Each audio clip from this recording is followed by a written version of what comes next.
So I got a cow.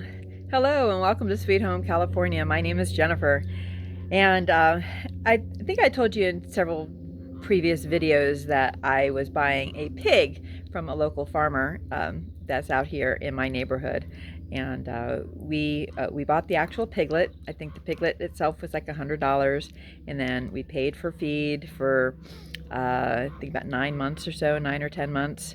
And that was about $70 a month. And then we paid for the slaughter fee, which was about $100. And then to have it cut up and vacuum sealed with the butcher was $1.20 a pound. So all told, our costs were around $1,100, and we split that with another neighbor, so we bought half a pig. Worked out to about $4.69 and $4.79 a pound for and that was the hanging weight. I'm gonna have to take a look and put all that meat that I got, because I haven't eaten too much of it yet, and weigh it and see what that turns out to in just the meat, because obviously the skin, and the bone and everything aren't part of that, but it was part of the how they charged us. But anyhow, when I went over to that butcher, they had a list for cow. Now, I had seen on Facebook ads and things like that to be able to buy a cow directly from a farmer, and every time I'd click on it, they'd all be sold out, or the price was just crazy expensive to me. Like $9.99 a pound, $8.99 a pound. And so, we passed on it. Well, the farmer that we got the pig from, he is going to be getting a cow, and we're going to split this with somebody else. We're not going to have the whole cow, but it's going to take about 18 months. So whereas the pig was 9-10 months after it was born, it was ready, the cow is going to take 18 months.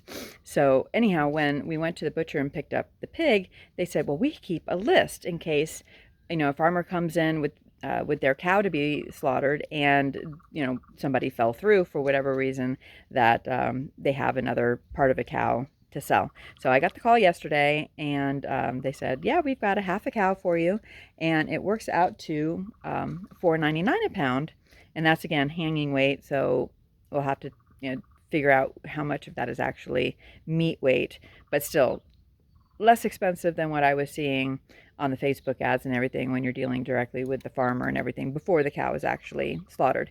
Once the cow is already taken to the butcher, the clock is ticking, and so I think that there was a better deal available because of that than dealing directly with the farmer ahead of time. So if you live near a butcher, then that's what I would recommend to you, that you get on that butcher's list and find out when a pig or a cow or whatever it is becomes available, and you may be able to get that good deal too. Now, the only negative side is that they took my order, so I'm going to get the cuts exactly the way I want them. I ordered like our ground beef to be 90% versus 80% compared to the fat, and we're going to have tri-tip, we're going to have rump roast. I like to do more in stews, so they're going to do chuck roast instead of chuck steak, but you can tell them how you want to have that ordered. So prices are doing nothing but going up in the supermarkets. I'm sure you've heard of Aldi's by now. In Germany, they announced that their prices on 400 different items are going to go up between 20 and 50%, and that went into effect this past week. In Germany. Now, people were, of course, making the headlines saying, oh, this is Aldi's, and so people clicked on it thinking this is happening in the United States.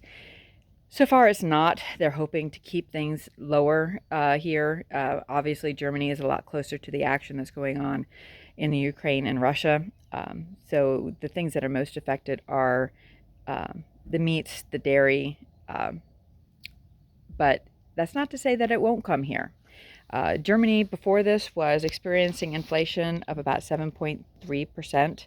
I don't know how they factor it, if it's factored any differently than here in the United States. Obviously, they claim that here in the United States is 7.9, and I know a lot of people are like, it's way more than that.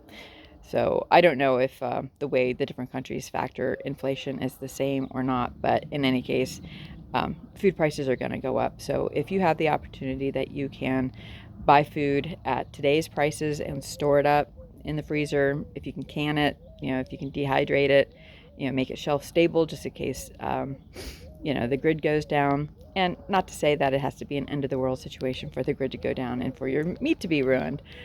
But just a thunderstorm, a hurricane, a tornado, an earthquake, any of those things. A lot of homeowners insurances do have spoilage for your freezer, but it's limited to $500. So keep all of that in mind when you are stocking up for your food, that you do want to make sure that you diversify and not necessarily depend on everything in that freezer. Or if you do, make sure you've got a generator with some fuel for backup on that, because after we have this cow in our freezer, that's going to cost, because it's a much bigger animal, it's some 475 pounds. It's going to cost us about $2,000. So yeah, it's a lot more than the $500 max for insurance for food spoilage. So we've got the generator, we've got fuel, and I will be doing some canning and some dehydrating and things like that. But in any case, plan ahead. Prices are just going to go up. If you can hedge against inflation by stocking up now, then I definitely recommend it. God bless, and I will talk to you next time. Bye.